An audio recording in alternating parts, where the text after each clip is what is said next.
Salam sidang jemaat Tuhan yang terkasih. Kita bersyukur hari ini penyertaan Tuhan, anugerah Tuhan kita rasakan. Kita bertemu kembali dalam renungan kita. Mari sidang jemaat Tuhan, kita datang ke hadirat Tuhan melalui pujian dan renungan kita. Kita katakan kepada Tuhan, kita memuji Tuhan, Tuhan pimpin anakmu agar tidak tersesat. Tuhan pimpin anakmu agar tidak tersesat, akan jauhlah seteru bila kau tetap dekat. Tuhan pimpin arus hidup menderas, agar jangan ku sesat, pegang tanganku erat. Amin. Firman Tuhan untuk hari ini dari kitab Imamat pasal 20 ayat 1 sampai ayat 16. Kitab Imamat pasal 20 ayat 1 sampai ayat 16. Demikian firman Tuhan. Tuhan berfirman kepada Musa, engkau harus berkata kepada orang Israel, setiap orang, baik dari antara orang Israel maupun dari antara orang asing yang tinggal di tengah-tengah orang Israel, yang menyerahkan seorang dari anak-anaknya kepada Molok, pastilah ia dihukum mati, yakni rakyat negeri harus melontari dia dengan batu.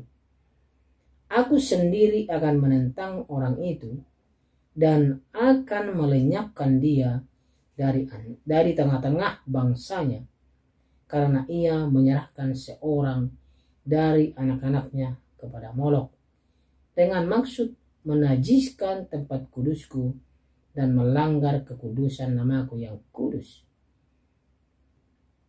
Tetapi jikalau rakyat negeri menutup mata terhadap orang itu ketika ia menyerahkan seorang dari anak-anaknya kepada Molok dan tidak menghukum dia mati, maka aku sendiri akan menentang orang itu serta kaumnya dan akan melenyapkan dia dari tengah-tengah bangsanya, dan semua orang yang turut berzina mengikuti dia, yakni berzina dengan menyembah Molok.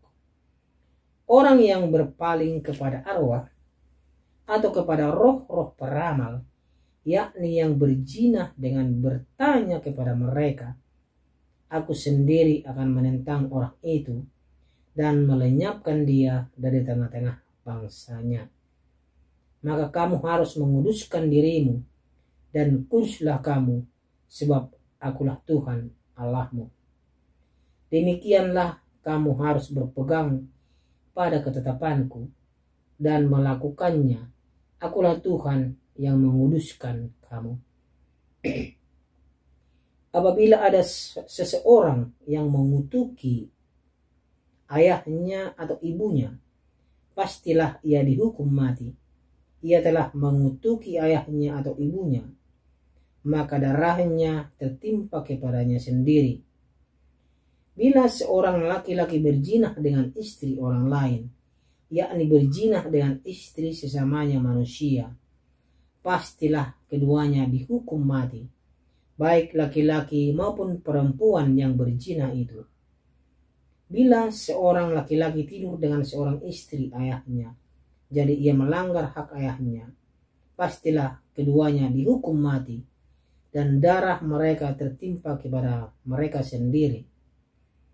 Bila seorang laki-laki tidur dengan menantunya perempuan, pastilah keduanya dihukum mati.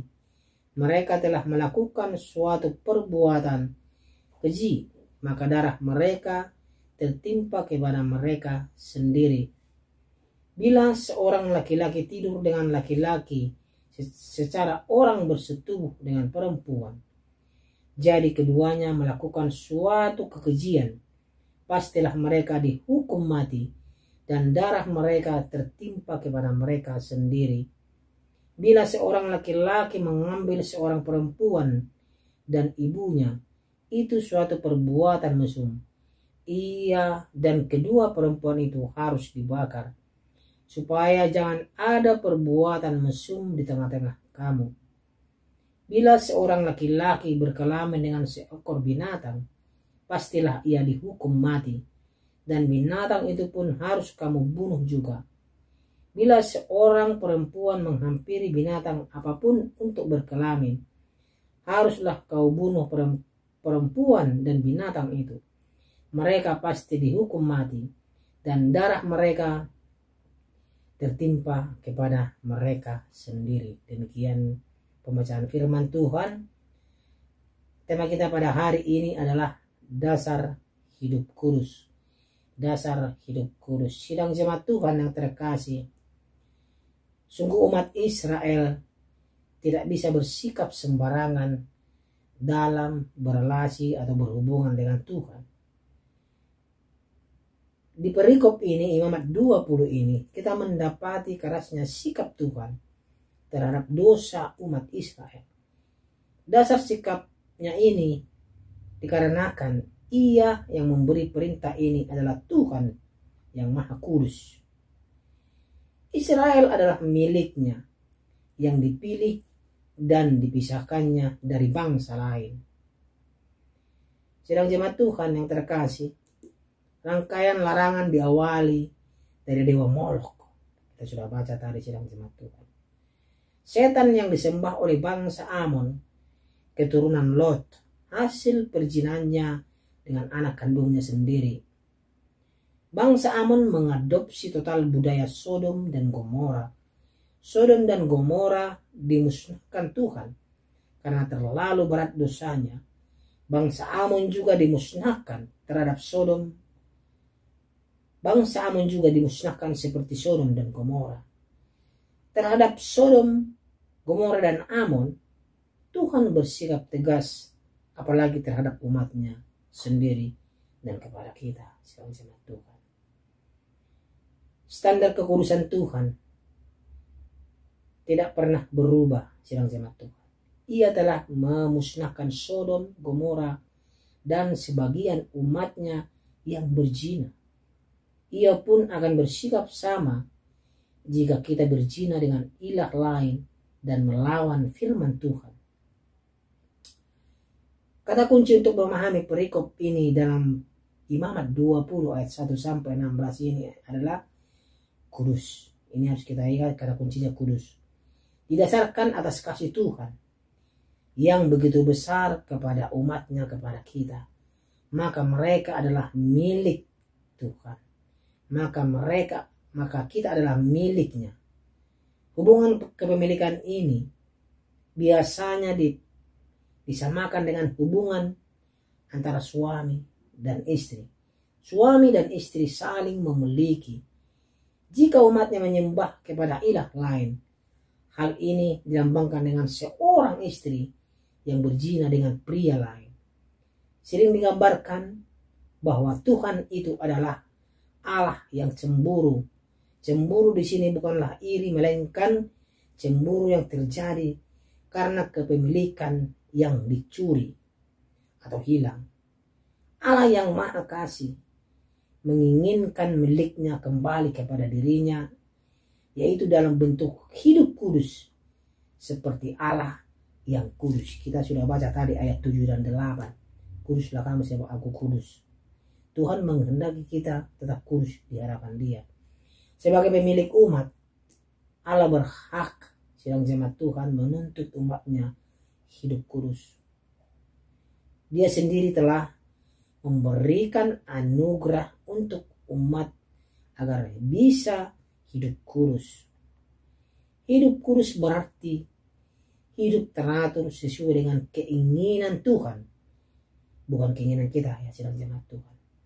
Pemilik mereka yang memiliki hidup kita adalah Tuhan. Jadi kita harus hidup teratur sesuai dengan keinginan Tuhan, bukan keinginan kita. Sedang jemaat Tuhan, wujud hidup kudus ialah tidak menyembah ilah lain, tidak menyembah Allah lain, tidak pergi ke dukun, tidak bertanya kepada penerawang, tidak bertanya kepada arwah-arwah. Itu artinya kita hidup kudus. Tetapi kalau kehidupan kita dicampur adukkan dengan itu, dengan roh arwah, ya, dengan dukun, berarti kita sudah melanggar kekudusan Tuhan, kekudusan hidup kita di hadapan Tuhan. Jadi sidang jemaat Tuhan, menyembah ilah lain berarti menduakan Tuhan, yaitu berzina rohani, tidak menghormati orang tua kita yaitu Tuhan, tidak menjaga kekudusan pernikahan, berkancang dalam berbagai rupa percabulan. Ini juga adalah melanggar kekudusan kita di hadapan Tuhan. Juga merupakan bentuk penolakan bahwa Tuhanlah pemilik hidup dan keluarga umatnya. Lagi pula sidang jemaat Tuhan, tindakan-tindakan tersebut dilakukan oleh bangsa-bangsa yang tidak mengenal Tuhan. Dengan melakukan semua perbuatan dosa tersebut, mereka seolah mengaku diri sebagai milik ilah-ilah bangsa-bangsa lain.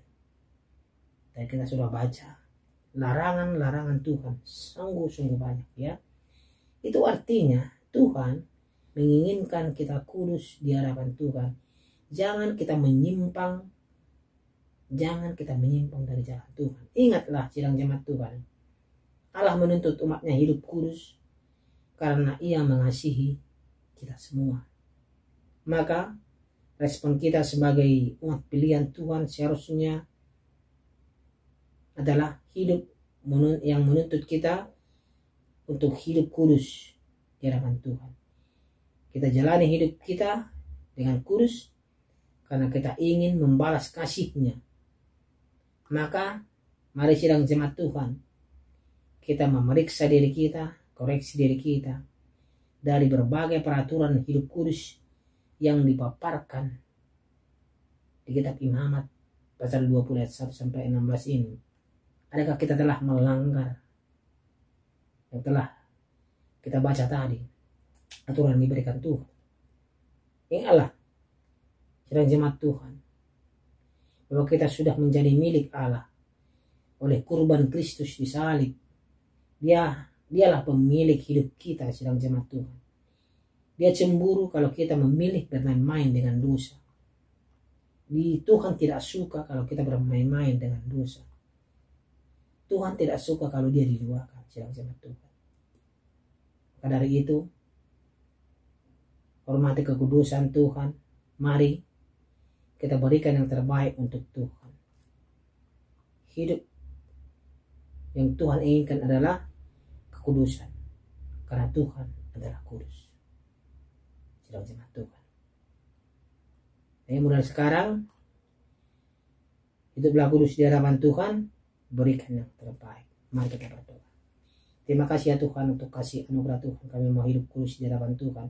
Ajar kami ya Tuhan untuk selalu berjalan jalan Tuhan, agar kami tidak menyimpang dari jalan Tuhan, agar kami tidak selalu berbuat dosa di hadapan Tuhan, agar kami mau hidup kudus di hadapan Tuhan. Terima kasih untuk firman-Mu ya Tuhan. Dalam nama Tuhan Yesus kami berdoa. Amin.